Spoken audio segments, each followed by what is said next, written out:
So this has been the greatest lie of all, the greatest charade of all, the greatest hiding of all. Hiding this true force of life from us, making us believe we are completely doomed to the force of death and to the so-called inevitability of death. And that independent of what we want, independent of anything we do, we are just going to die because everything dies. And that's just inevitable. So don't try to fight it. Don't try to question it.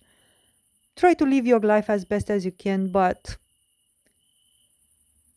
know that you are going to die eventually. This has been the highest programming and the highest indoctrination of all. And right now, I can say from experience that it takes the outermost courage, to believe in life.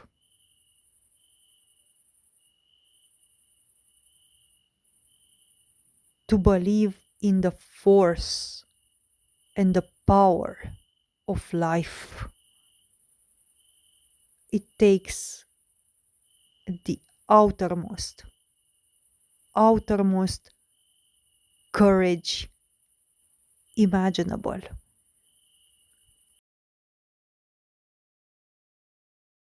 See, people think, again, going back to this idea of the truthers, and so many others, they think that, oh, I'm so courageous. Yeah, I'm so courageous. I have so much courage that I'm willing to take my life. That's how courageous I am. I am so fearless of death. That's how much courage I have. Look, I'm able to throw myself in its hands. That's how much courage I have. You have no idea. You have no idea of what courage even means and even is. And of the true courage needed to believe in life and to give yourself and not give, let's say, but to put yourself in the service of life with your totality, believing in life with your totality. Because see, death is easy. See, it doesn't require much. You just don't even need to do anything, and it's guaranteed by the force of death that it's going to grab you in its hands at some point. You just don't need to do anything. Just sit around for some more years and you'll get there. That's the promise that death does. But it's the opposite with the force of life. See, with the force of life, you have to truly work your way towards it through the outermost effort. The force of life and life itself requires effort. Death requires no effort whatsoever. You just, exactly as I said, you sit around for some more years, you're gonna get there. But life, to get back to life, it requires total effort. Total action. Complete belief. Action made real through total faith. It's literally the concept of all in towards life. See, even this concept, by the way, that God, Kegon Last spoke about, the concept of all in, has been so deeply misunderstood. so deeply misconstrued by these people which have followed his work.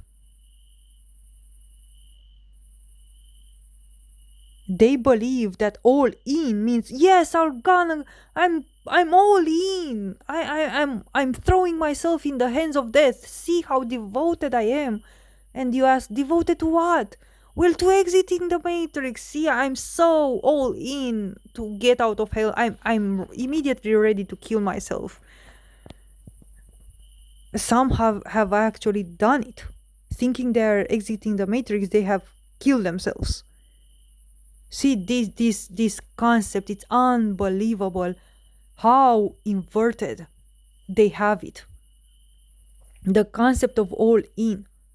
Yeah, I am so all in towards exiting the matrix, towards getting out of hell. Yeah, I'm ready to put all in my entire life, give it to death, and kill myself, or just wait for death to come, or a meteorite, or something to destroy us all. Yeah, see how devoted I am, see how all in I am. I'm all in for death. No, see, Kiron Last never referred to all in as in being all in for death. The all in that he referred to was all in for life, for the heart, for the spirit of all life, never for death. But of course, this is what happens. This is what happened over and over with any true notion that some have brought to this reality. Their truths have been taken and completely inverted, as it happened with the truth of Christ. You know, a message of true forgiveness, love, and the path back to life. Christ came to speak about eternal life. It came here to bring people eternal life and to speak about life. And his entire message and everything was turned into what? Crusades and a message of complete death. Of course, that's what this force constantly does, this force of evil here. It constantly takes the truth and turns it on its head. Turns it into its opposite. This is what these truthers that have been following Kiron Last's work have done with its message. Most of it has been taken and completely taken out of context at best, or at worst inverted. People using the concept of all in to excuse killing themselves.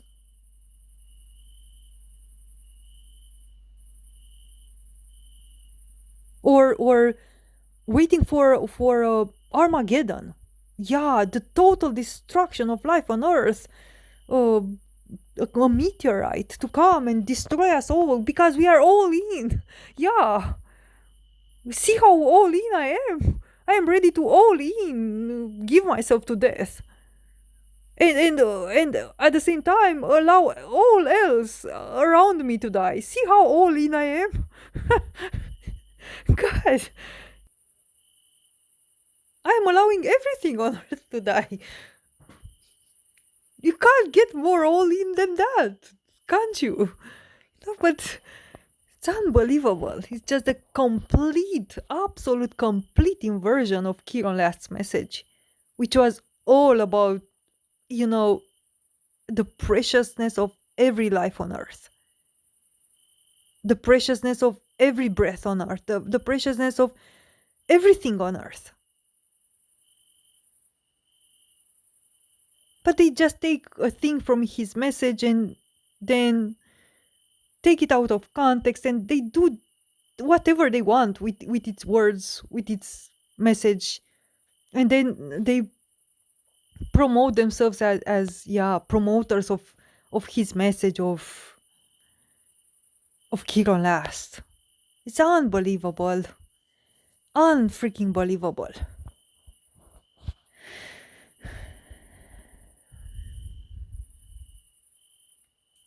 But to get back to the idea of all in, yeah, so the idea, the truth of Kiron's message related to all in was all in towards life.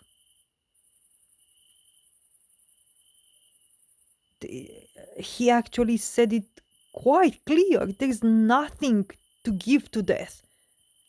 All in towards life. Oh, but this type of all in, all of the sudden, it's so uncomfortable. All of the sudden, this type of all in towards life puts us in this complete unknown, right? Because again, we haven't been made aware of this force of life. We only have been ad nauseam told about the force of death. We only know of the force of death, and that death for us is certain, right? As they called it, the only certainty. So death is certain. But life, what is that? Life is nothing. Life is bogus to many. Life is, see, something which requires total belief, total faith, total all in. That's what all in is about. All in total faith for what now appears as this pure unknown, which Chiron last spoke about, walking in pure unknown, which is this force of life, which has been currently deeply, deliberately occulted and hidden from us, as I said. And now it appears like nothing. It appears like not even existing. It appears like unknown. This is why you have to be able to walk in pure faith, in pure unknown.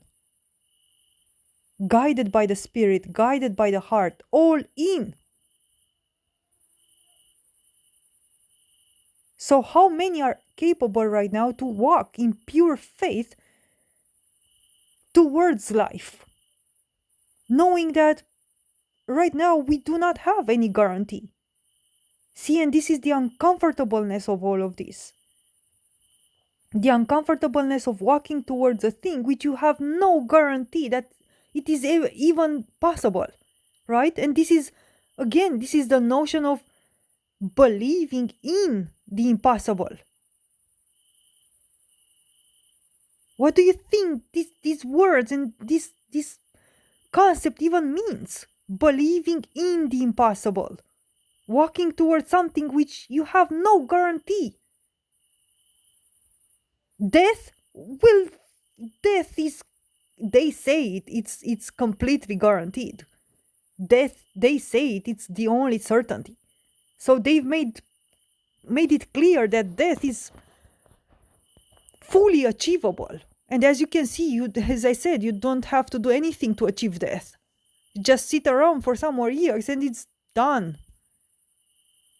But to walk towards the impossible, towards the pure unknown, towards life, heaven, the narrow gate, let's say, that's just no guarantee whatsoever. Where is it? Where is the narrow gate? Where is life? Where is heaven? It's pure unknown. It's pure faith. You have to be guided by the heart to see in this darkness, to see where you're going towards. And it's unbelievable that even the concept of the narrow gate, they have been taking this concept and again turning it as being, oh yeah, the narrow gate is death. Yeah, when we die, it's just gonna be the narrow gate. Because, yeah, death is so narrow for some reason. Yeah, it's just only few are allowed to die. And, yeah, the death is the narrow gate. I'm preparing for the narrow gate, man. Yeah, I'm so courageous. I'm willing to throw myself, in the hands of death. I'm willing to kill myself. I'm willing to take my own life because, yeah, I want to pass through the narrow gate. Yeah, it's not as if millions of people, have killed themselves before. It's not as if, you know, so many have killed themselves before or have died before, because in my mind, for some reason, the narrow gate has to do with death.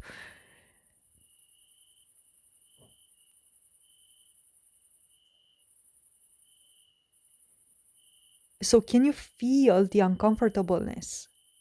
This is not easy, by the way, and I know that what I'm saying here, it's challenging you. If you're a real being, you're going everything in you is going to be challenged, but by what I'm saying here, because I'm taking away your only certainty remaining, basically. Because even if you're not aware of, you have been made to have this idea implanted, or made so certain in you that if nothing works, at least you have death there to save you. When nothing else works, at least you can go to death and, let's say, buy your ticket into freedom.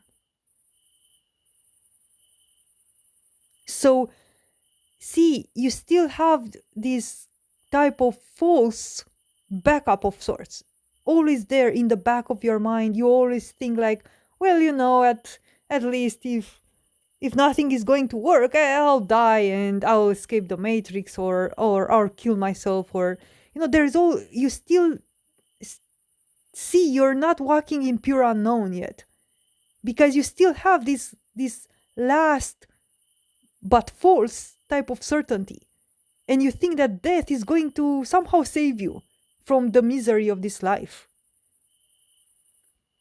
And if, exactly as I said, if nothing worse, at least you can go there, to the apparently always opened, always welcoming arms of death.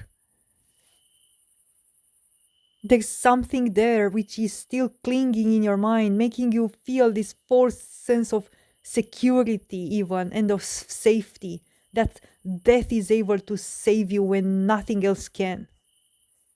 But once you take away this last certainty, quote unquote, oh my God, then you are truly left in pure unknown.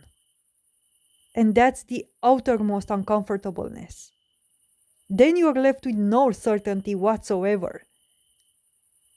But again, this is the lack of guarantee which Kiron last spoke about. This is actually your first step on the narrow path. When there is no more guarantee whatsoever, there is no last false sense of hope. The last certainty, the last bridge has been burned down.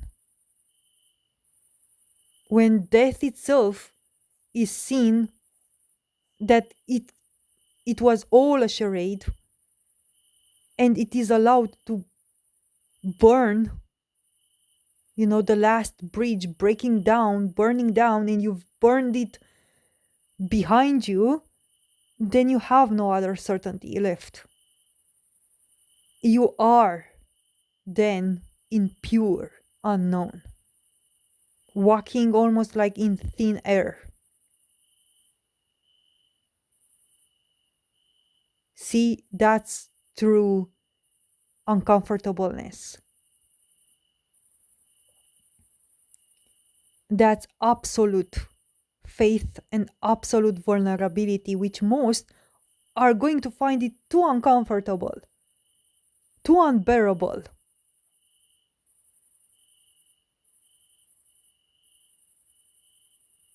Because most are terrified, absolutely terrified, to let go of that last certainty, which is death, which has been created in their mind, to view it as a certainty of their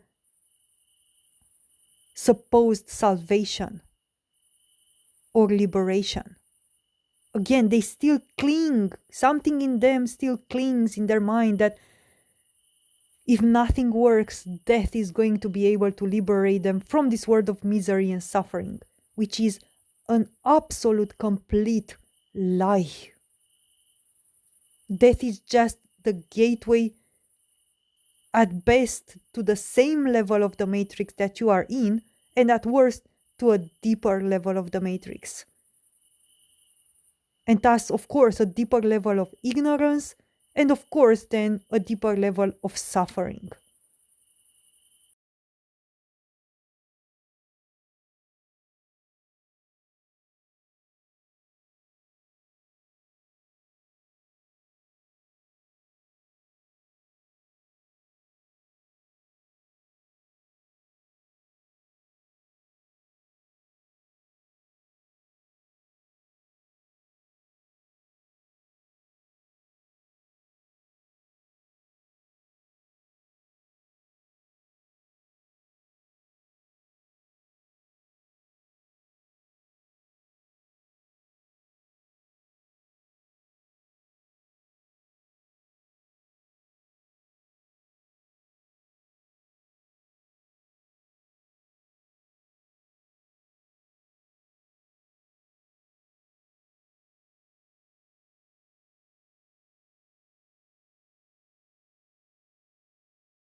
Death has always been a charade, a joke, the outermost inversion, the most sadistic one. Telling you it's going to be your liberation when it is literally the epitome of your constant imprisonment, constantly imprisoning you here in the matrix. The matrix is death. And you can't escape death by dying, obviously. So, yeah, see, it is acknowledged that most people are going to hate this message and these words, and you are going to rebel against what I'm saying here, and in a level or with a level or another of legitimacy, because you are scared. You are scared to let go of death.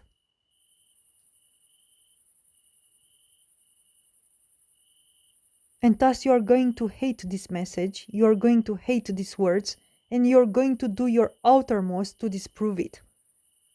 Because, see, you're just scared. You're scared to burn that last bridge, and you're scared to walk in pure unknown. You're scared of the real unknown. Because you have created this wrong idea in your mind that, as I said, no, you are courageous because death is also an unknown. And see, I am able to give myself willingly to this unknown of death. But see, even the concept of unknown has these two polarities to it, because there is the unknown of death, which simply said is the bad unknown, and then there is the unknown of life, which is the true and good, let's say, unknown. So which unknown are you choosing then? Are you choosing the unknown of death or the unknown of life?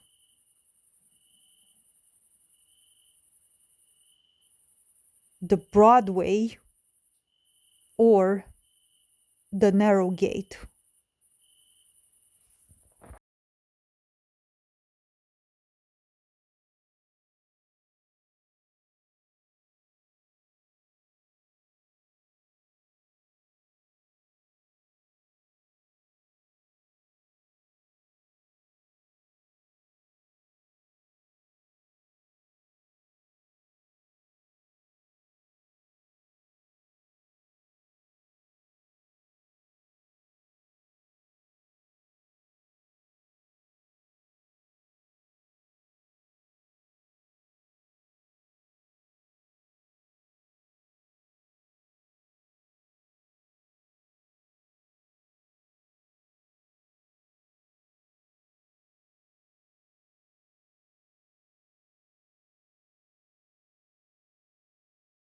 truth, love, freedom. How do we, as individuals, find out what truth is, what freedom is, what love is? Can it be done? And if so, how? We find ourselves in a world that is crushed by the weight of pettiness, cruelty, and shallow materialistic pursuits. And in the processes that brought us to this point, a terrible bargain has been made. That realm which gives our lives meaning has been pushed aside and forgotten, trampled upon by vacuous ideologies and empty endeavors. The spirit has been shunned in the very mistaken belief that it was no longer needed, or even worse yet, never existed at all. A hollow concept, propped up not just by false religious institutions, but also a feverish cult of scientism that completely dismisses the spirit and instead replaces it with disconnectedness and theories that dissect and mutilate life. There are those that believe the immensity of life can eventually be condensed down into an equation, and because of this scientific disconnect from spirit, those who believe in this are blind to the absurdity of their pursuit. Division is not a part of spirit, and thus anything less than ultimates is not accepted into its corridors. This is why there is really only one question that needs to be asked for those seeking answers. Are you all in? Unless your answer is a total yes, a yes that comes from the very core of your being, launched forth as a call into the deep of infinity, then you will never find what you seek. This is why your yes must be yes, and your no must be no completely, which is the directness of the heart. Intention is led through it, and it becomes the choiceless gateway to life and the spirit. How we walk to this narrow gate matters just as much as how we walk through it. The forces of death would have you continually push yourself away from life and your spiritual connection, so that your heart is burdened with regret that you didn't live fully, totally, completely. Yet, this is life. Life is this unknown and overwhelming immensity, and it needs to be asked, how have we met life? In every single moment, what is my response to this tremendous thing called life? How did we sing our songs, paint our canvases, visit our friends, or even clean our homes? Did I wait to sing that song with everything I had, only when there was an audience to potentially give me applause? Or did I sing my songs every single day, knowing that I always sang for all of creation, and it heard me every time?